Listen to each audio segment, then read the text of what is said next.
Good afternoon, everyone. So, today we will talk about genetic algorithms. We have already discussed the details of genetic algorithms when we studied the machine learning lab course. So, this will be a sort of a revision because the theoretical aspects involved in the study of genetic algorithms, of course, remain the same. Nevertheless, we will go through it once again, and the focus here will also be in some sort of problem solving, which is the usual scenario in the case of all soft computing modules that we have studied so far, except for deep learning, where not much of problem solving is involved. More uh, weightage is given to the conceptual aspect of deep learning.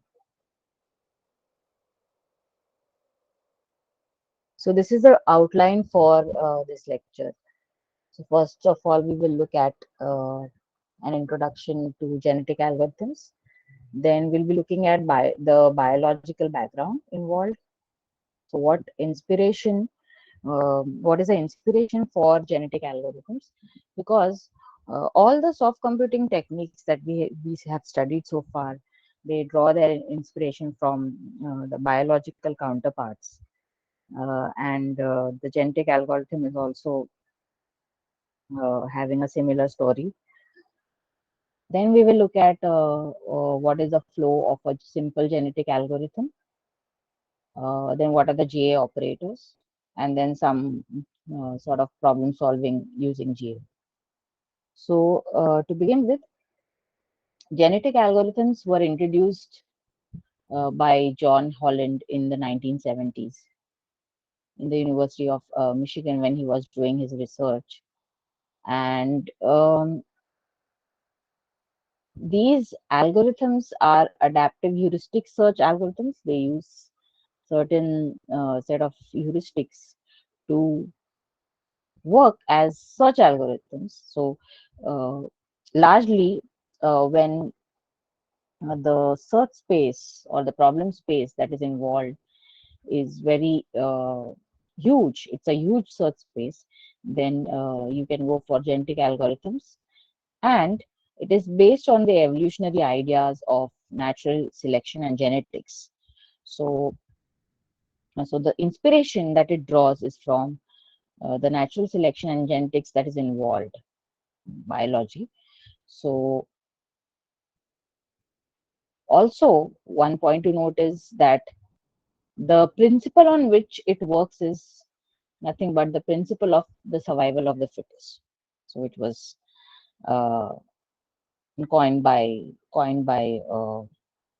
Charles Darwin. So based on this Charles Darwin's theory of survival of the fittest, that is the guiding principle behind the running or the working of genetic algorithms. And since, as I told you earlier also, the kind of problems that these algorithms typically solve are optimization problems, and they are useful when we are trying to explore a very large space of possible solutions or points that are involved for in the problem. So if you're looking at a very large problem space, then it is a good idea to go ahead with genetic algorithms. So here is the biological background of the genetic algorithm. So different terminologies which are used often in the biology part of it. So all living organisms are made up of cells, and each cell is nothing but a set of chromosomes which are strings of DNA. So whenever we are talking about living organisms, we are talking about a structure. We are going deep into the structure of a living organism. We are talking about it in terms of cells, and each cell which will comprise of a set of chromosomes. A chromosome is made up of several genes.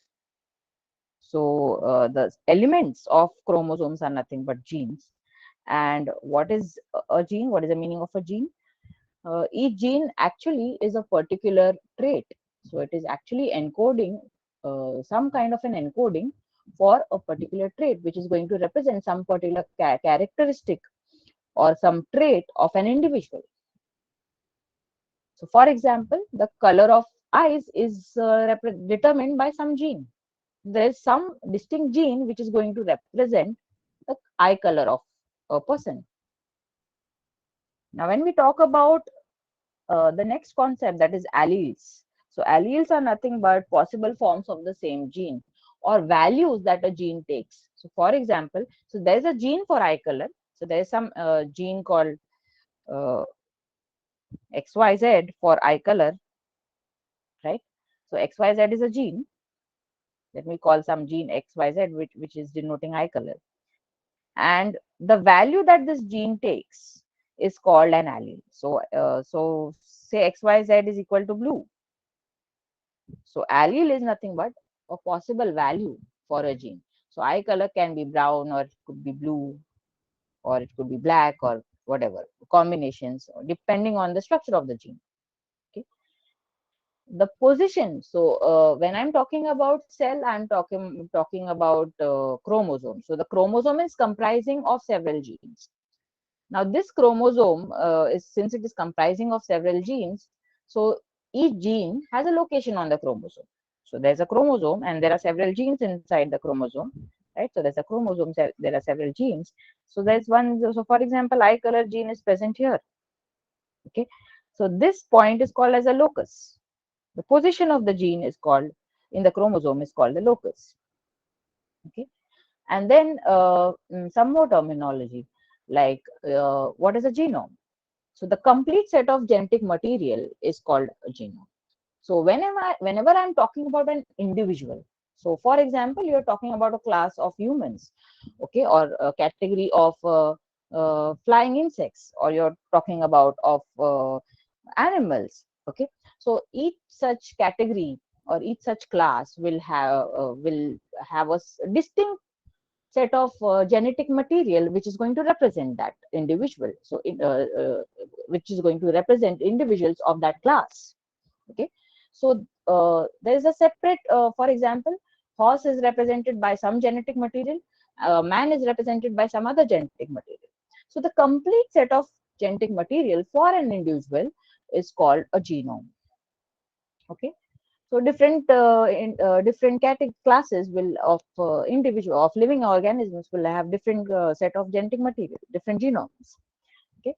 And a particular set of genome is called a genotype.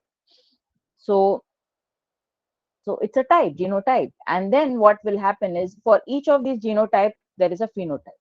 So genotype is actually all those traits. So for example, the eye color, the hair color, the hair texture, okay, all these are genotypes which will describe a human being. Okay. And then for that human being, for example, there is X human being and there is Y human being. So for the X human being, there will be some values for these hair color and eye color and hair texture and blah blah blah. So it's blue, black, brown, whatever. So that is nothing but phenotype. So based on what is the structure of the genotype, it will differ from individual to individual of that class. What is the phenotype, right? So the hair color, eye color, hair color, hair texture, all these are determined by the genotype. So what is the structure of the genotype that will decide the value? So okay, this is something like, I mean, there'll be some structure. So it's supposed to be straight. Okay, the genes are supposed to be straight. Okay, for some particular gene, the structure is supposed to be straight. But there's a crisscross thing. The structure has changed. So accordingly, the color of the eye will change. Something like that.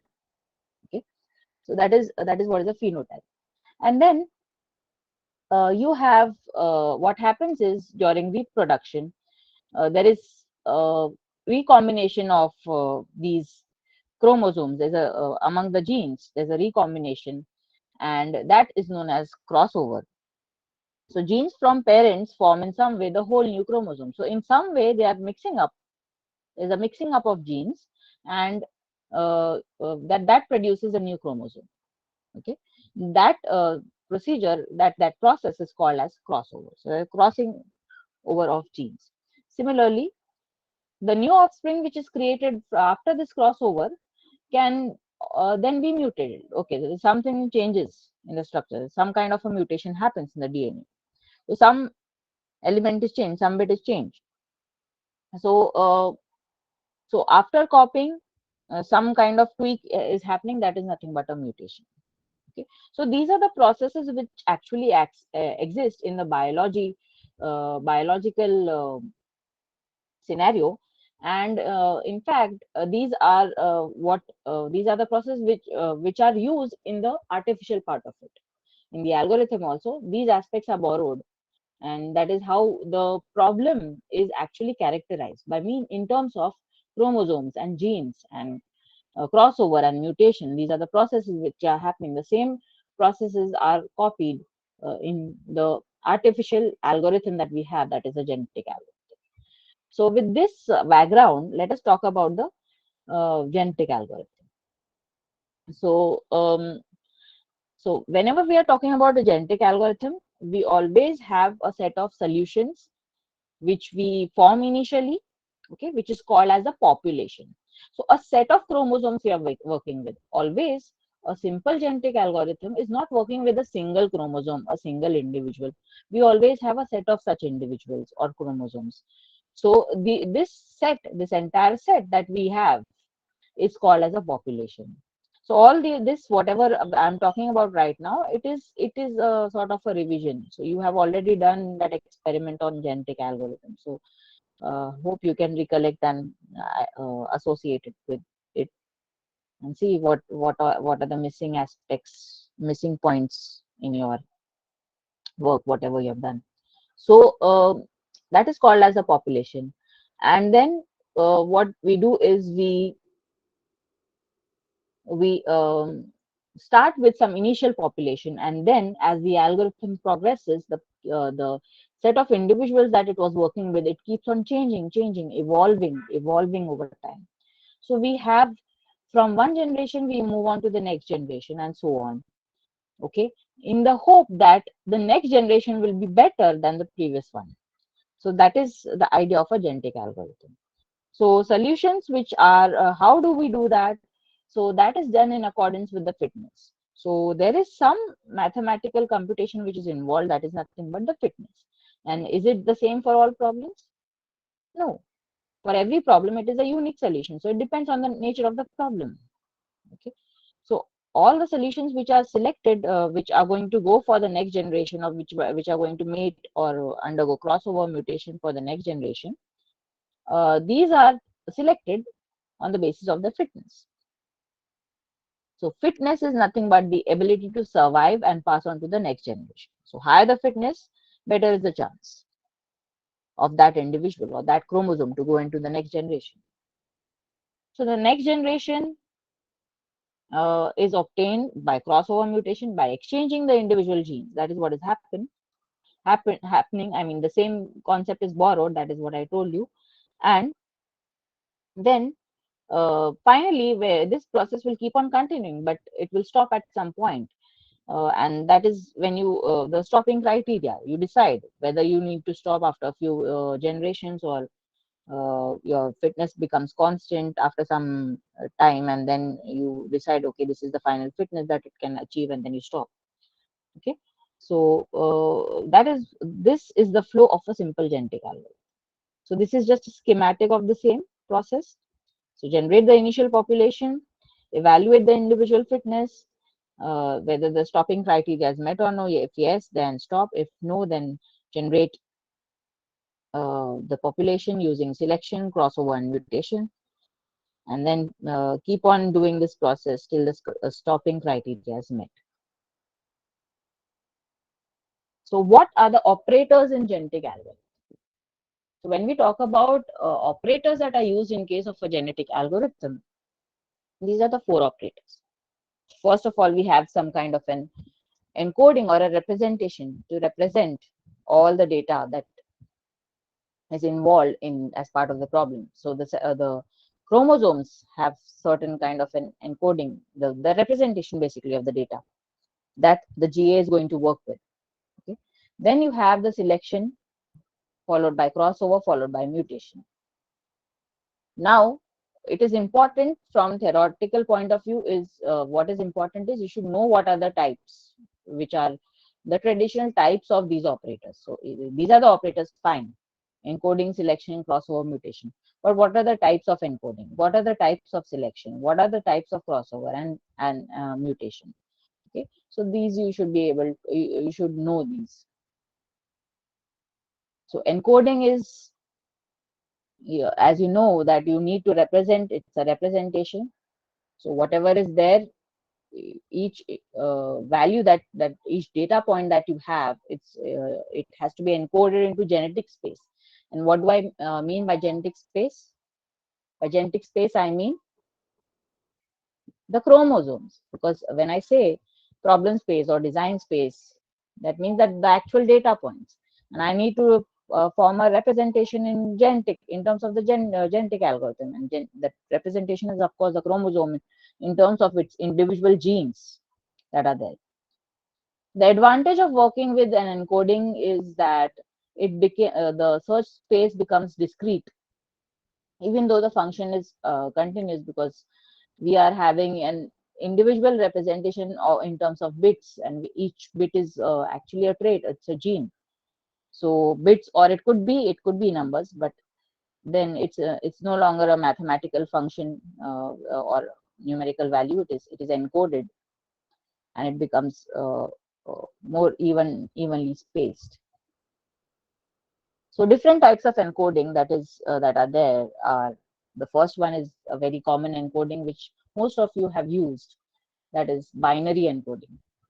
So in the case of binary encoding, everything is in terms of zeros and ones. So when we are talking about binary encoding, so for example, we will talk in terms of problems. So if you're going for a knapsack problem, if you want to solve or apply the GA on a knapsack problem, 0 1 knapsack problem, then what you can do is, uh, whenever you are choosing that item from that, uh, you are going to choose an item to be included in the knapsack, then it will be a 1. If you're not choosing, it will be a 0, right? That is how you do binary encoding typically. Okay. Another way is if you have integers in your problem, like you want to maximize some function directly or minimize some function, then that those numbers, if they are integers, then also you can use binary encoding. So if you're using binary encoding, you can use the binary equivalent of that number. You convert the decimal number to binary, right? That is what you can do. But if what happens if the range of numbers that you're looking at is too large, then binary encoding will be very cumbersome. So you have other forms of encoding. That is, one such is octal encoding. So again, example is maximizing a function. So given a function of 2 or more variables, what we need to do is you need to maximize it, and then you decide. So if you're using octal encoding, so each gene can be represented by the digits between 0 to 7. So it depends what is the kind of search space that you're looking at, or the problem space that you're looking at. If it is huge, then you need to think of the encoding. You cannot go for binary encoding because the number of bits will be too high.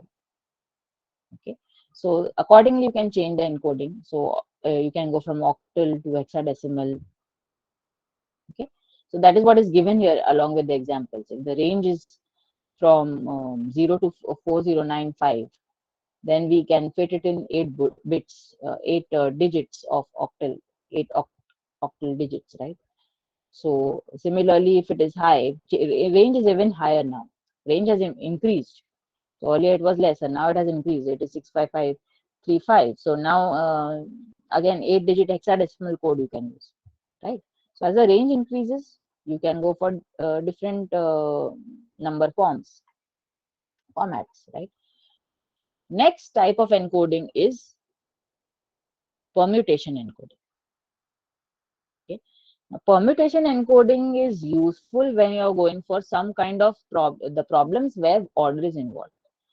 So, for example, traveling salesperson or some ordering of tasks. Okay, task ordering problem, traveling salesperson problem. The order is important. Okay, so you just have to keep on changing the order and check which is the best, which is giving you the optimal result. Right. So traveling salesperson, there are n cities, distances are given.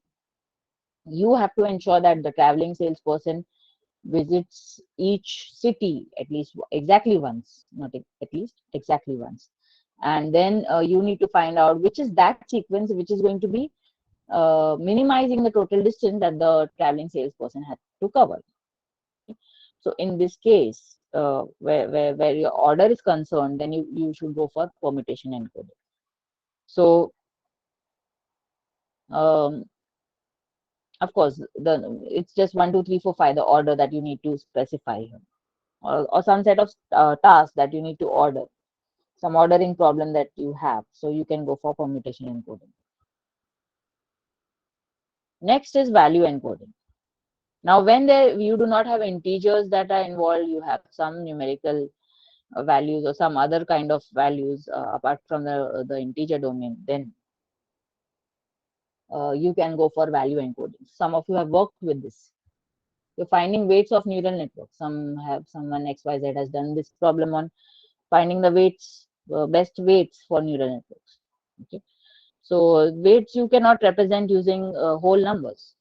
You require decimal numbers. So that is value encoding. Okay, so instead of integer, you are using some decimal values. Some other example is some robot example. Chromosome B is given to you, chromosome C.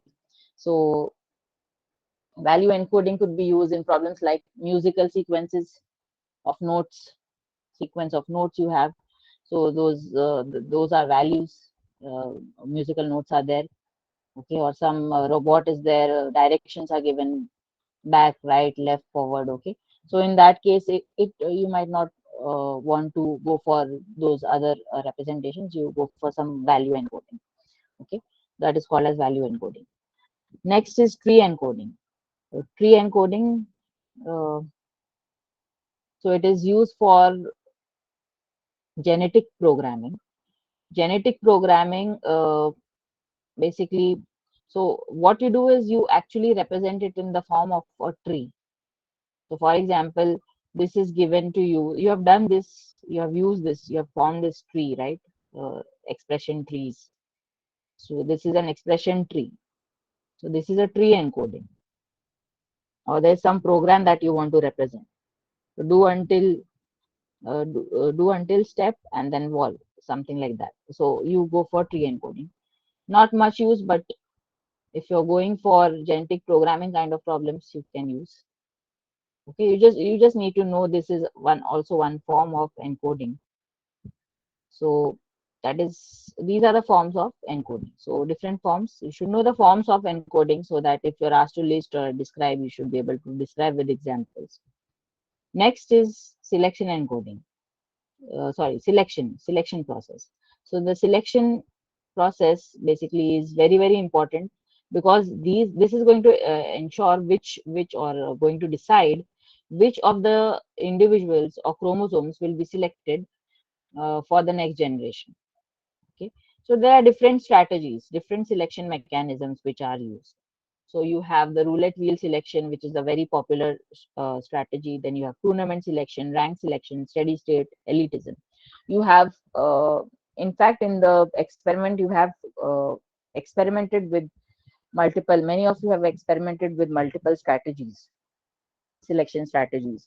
More commonly, roulette wheel people have used, or tournament selection and rank selection was used, and elitism was also used as part of your experiment. So you are aware of these strategies. Just let us go through them quickly.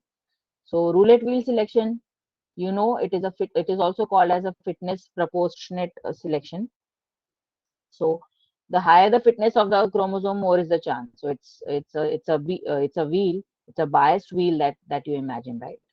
So higher the fitness of that chromosome, it will have a larger portion of that on the wheel, right? So it's one, two, three, something like that. Okay, so different sections on the wheel. So chromosome 1, 2, 3, 4, 5. So the higher the fitness of a chromosome, it will occupy a larger area on this wheel. And so the selection is random, but it is proportionate to selection to the fitness of that individual. So that is how the selection is performed. So that is why more fitter individuals have better chance of going into the next generation. You have better genes. You are more. Uh, you have a higher probability of surviving onto the next generation. That's the idea. Survival of the fittest. Um, so this is the wheel, and of course, this is the formula which is there, which we'll be using to solve the problem also. So this formula to keep in mind. So how many copies of a particular chromosome will go on to the next generation? So if F bar is the average fitness, so for a generation for a population, uh, for a given population, you find out what is the average fitness, and then the fitness of a particular individual divided by the average fitness gives you an approximate expected value um, uh, for the number of copies of that chromosome which will pass on to the next generation. So this formula is important. Okay. So this formula will be using to solve the problem. Roulette wheel selection. Next is tournament selection. In tournament selection, there's a tournament which is staged. So there are two chromosomes from the population randomly picked, and a tournament is staged. A competition is staged to determine which one is going to get selected. So whoever is the winner of the tournament, that is selected directly as the chromosome having the higher fitness. Okay. So there are different variants of this tournament selection. There is probabilistic tournament selection.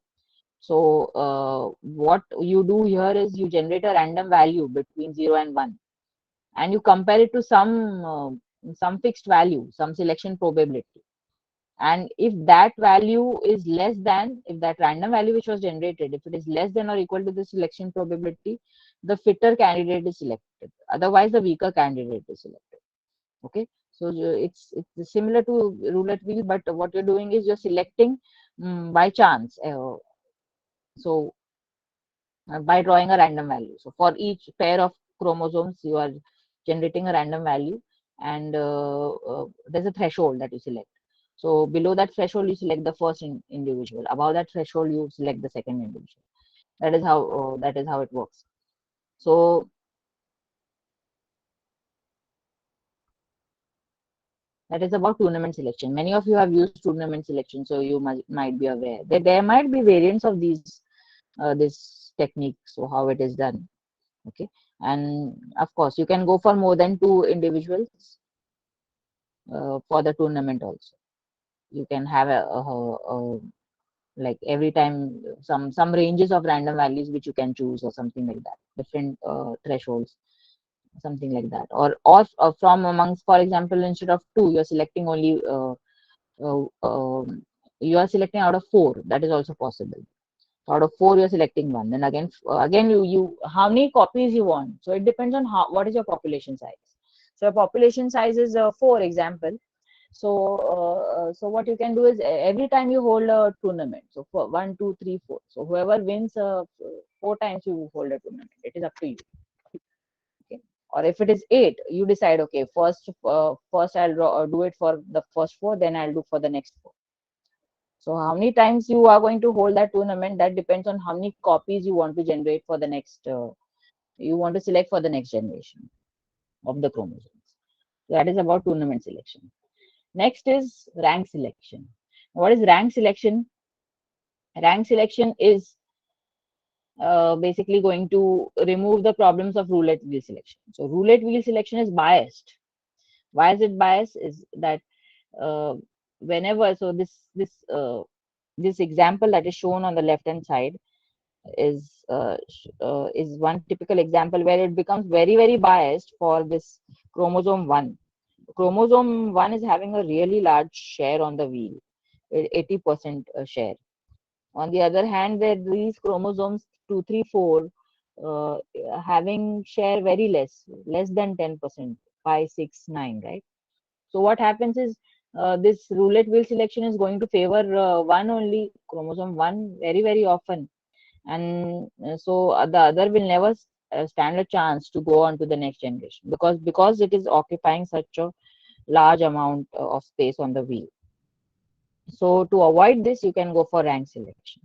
So what does rank selection do? It first ranks the population, and then on that basis of that ranking, the worst chromosome will have the fitness 1, the second worst will have fitness 2, and so on, to give a rank. And the best will have the fitness n. Okay, so 1, 2, 3, 4. So what is the rank for the first one? It is 1. Okay, second one is, it is 2. So that is, this is the rank. So this is going to have rank 1, this is going to have rank 2, this is going to have rank 3, and this is going to have rank 4. Then what you do? What is the sum of fitnesses you find? 1, 2, 3, 4. 1 plus 2 plus 3 plus 4, it is 10. Okay, oh sorry, I reversed it.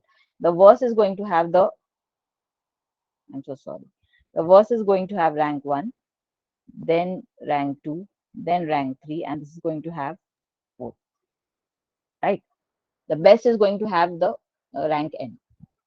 Okay, now you find out the total fitness. Total fitness is 10. So based on these ranks, so I have the fitness values. I change the fitness value. Now I express the fitness in terms of the ranks. So I change the fitness value. It is 1. It's 1, 2, 3, and 4.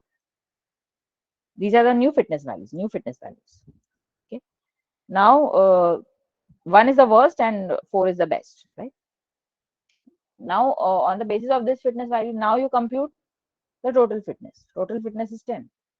And now you compute the proportion on the wheel based on the fitness values. So 1 by 10, right? 2 by 10, 3 by 10, 4 by 10. Okay. So the best chromosome will now have a reduced share on the wheel. It will have 40% on the wheel. Next will have 30%, right? Next will have 30%. So what has happened? The very bad, very poor chromosomes, which were having a very less chance of going to the next generation, now they are getting a better chance, because now that scenario has changed. Look at the diagram on the right hand side. It has changed to this. So they have this chromosome, the second best chromosome which was there, it is also having a fair chance of getting selected. Okay, so that is rank selection. So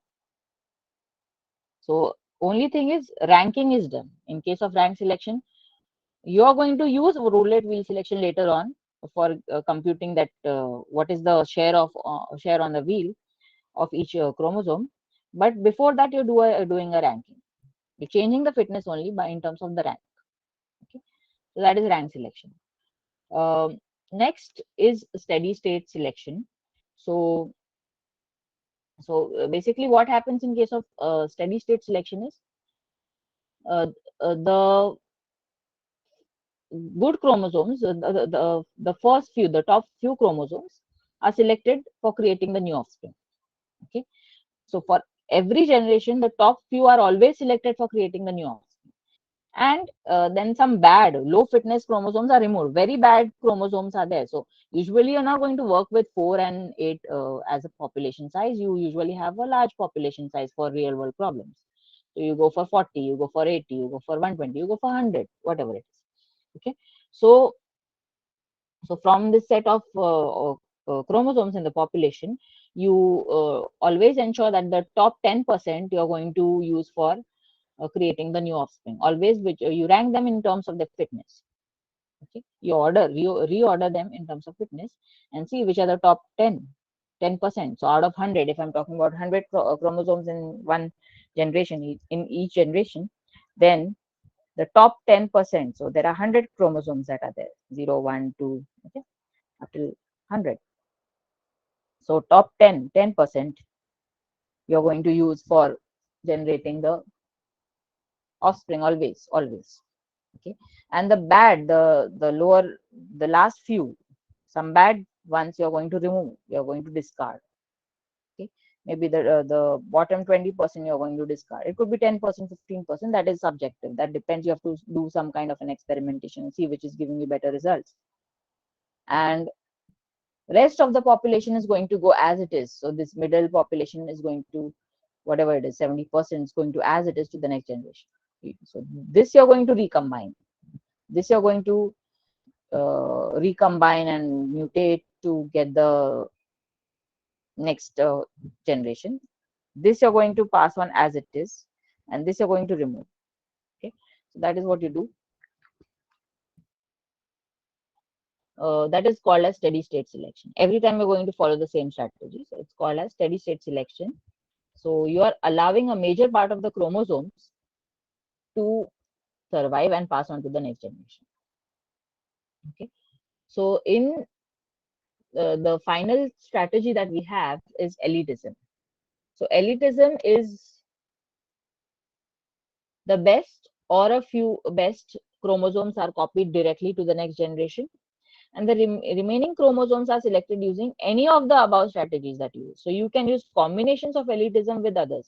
So elitism with roulette wheel, elitism with rank, elitism with tournament. Okay, so top few you're not going to touch. So that is when you get a good graph. You get a graph which is when you're plotting the graph of the fitness versus the generations, your graph will never have undulations because you're always uh, you're using elitism. If you're using elitism, so your top best chromosome will remain untouched. The best will always remain untouched, or few best. You can decide. You can say for top 5.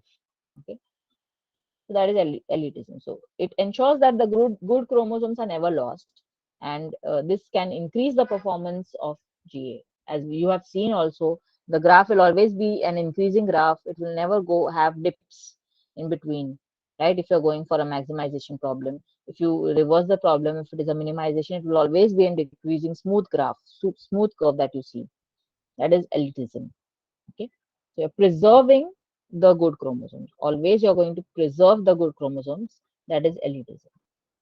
Next is crossover. So we know that we are going to exchange the material between chromosomes. That process is called, or that operator is called crossover. So there are different. Uh, so what is the aim of crossover? Of course, you don't have to remain static. You need to create better and better offspring so that you ultimately reach to the solution, optimal solution for that problem. That is the aim, right? You need to find the optimal solution, either the maximum value or the minimum value. That is the aim. So of course you cannot remain with the static population, you need to evolve it. So crossover is actually going to change it, so in the hope that you get a better population every generation. So it's basically searching through the search space, searching through the search space and trying to find out different data points, newer data points, which will improve, which might improve the current solution that was there, current best that was there, right? So different types of crossover very commonly used is single point crossover. Single point crossover is you are going to exchange the parents beyond a point. So you decide a point which is known as the crossover point, and then you simply exchange. So for example, these are the parents in this example. You're simply going to exchange the genetic material after that crossover point, right? 2 point crossover. So you decide 2 points. So between those 2 points, whatever is the genetic material, that is interchanged, right? That is 2 point crossover. Multi-point crossover. What is multi-point crossover? More than 2 points. So you want to change it a lot. You want to change, you introduce a lot of variability. You need to find out more. I mean, you delve deeper into the search space. You go for multi-point crossover. Okay, so you are breaking it at several points. You are creating several such cross points or crossover points. They are called as crossover points. These points that you're choosing, they're called as cross points or crossover points. Okay, so you decide, and then you alternately actually exchange the genetic material between them.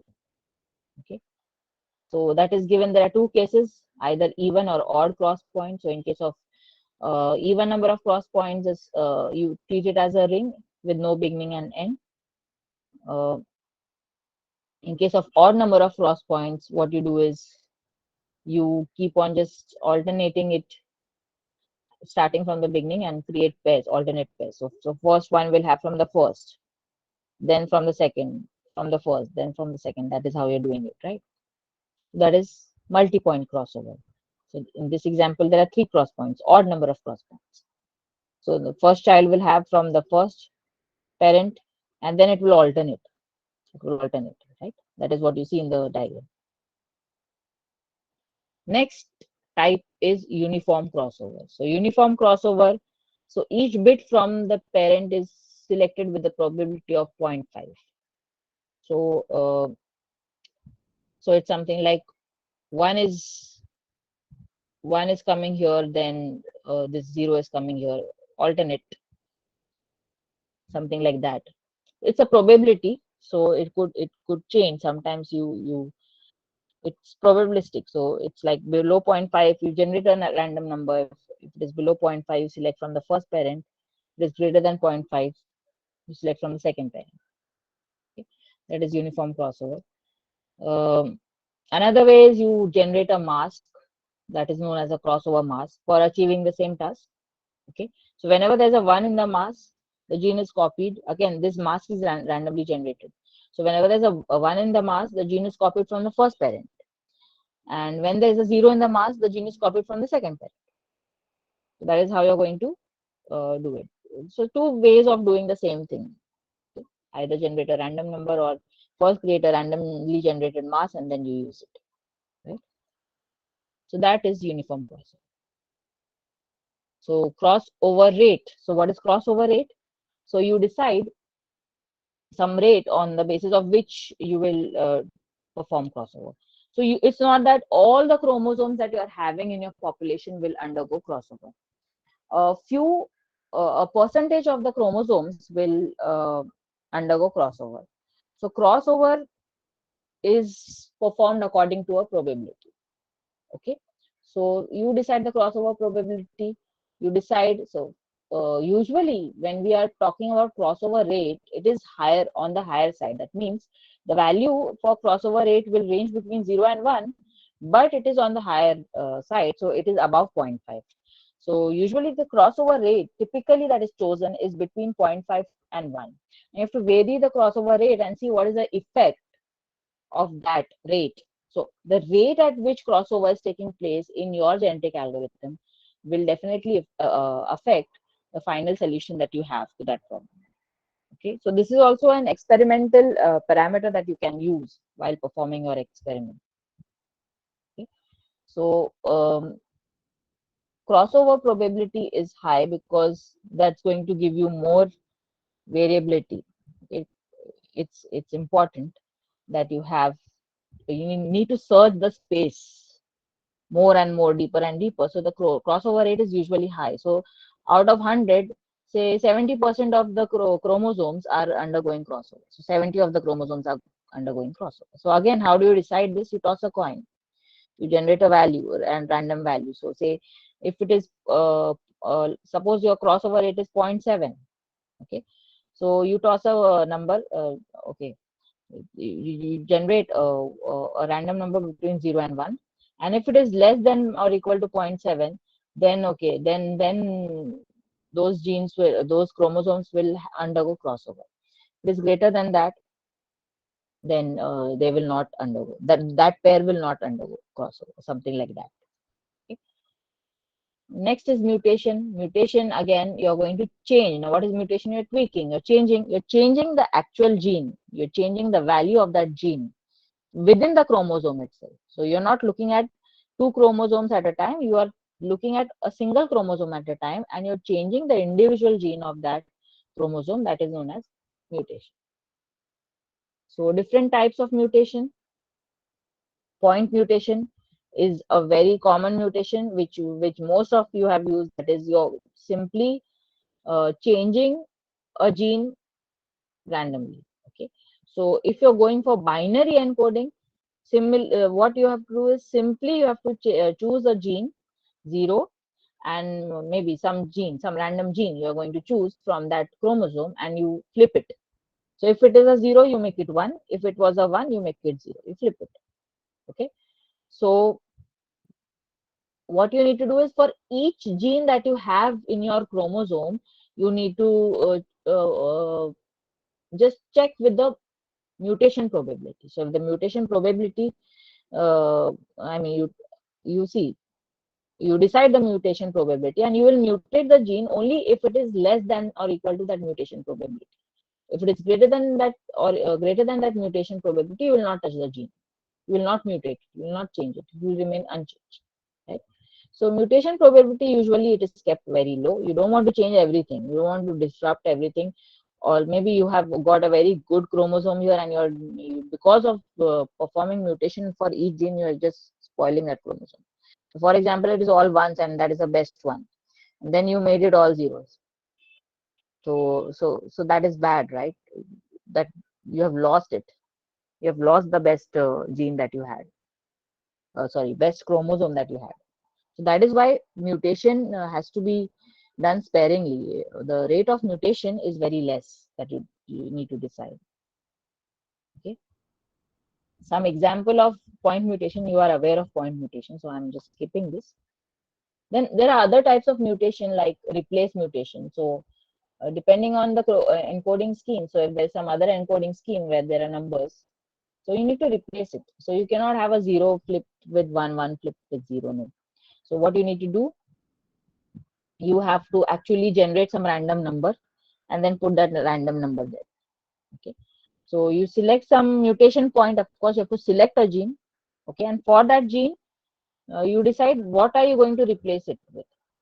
Okay. So what you're going, oh sorry, this is replaced. So you're going to actually exchange basically. So two mutation points you decide, and you exchange in that chromosome only the two values. So that is replace. And then you have scramble. You have scramble. Scramble is changing or reshuffling the genes within a particular range. So it's shown in bold here. So 2 to 5, this is the order. So it's just changing in some random order. Okay. Of course, mutation rate has to be kept very low. It has to be less than 0.5, and usually it is very low. It is kept very low, even much less. So less than 0.1, 0.2, right? You should ensure that you do not do a lot of tweaking of the bits or the individual genes that you have, because that is likely to disrupt. You're going to disrupt the chromosome. You might do away with the best chromosome that you have. Okay. And because of that, um, then why it is required? It is required because sometimes you might get stuck in local minima. So always you have whatever the best you have so far. uh, all copies are the same, so you need to change some copies, right? So that your algorithm progresses. That is why you need to mutate. So 0 ka 1 kar diya kahin. Or then you got some freshness, new population, or then you can produce better new offspring after crossover, right? So when it is stuck in between, it is stuck in a local optima, you need mutation. So mutation helps you there. Okay. So I think it is time. What we can do is, tomorrow I want to solve 2 to 3 problems on genetic algorithms. So let us solve these problems in tomorrow's lecture and then wind it up. Okay. So we'll stop here. Yes, This ma'am. problem solving is important from the theory exam point of view as well.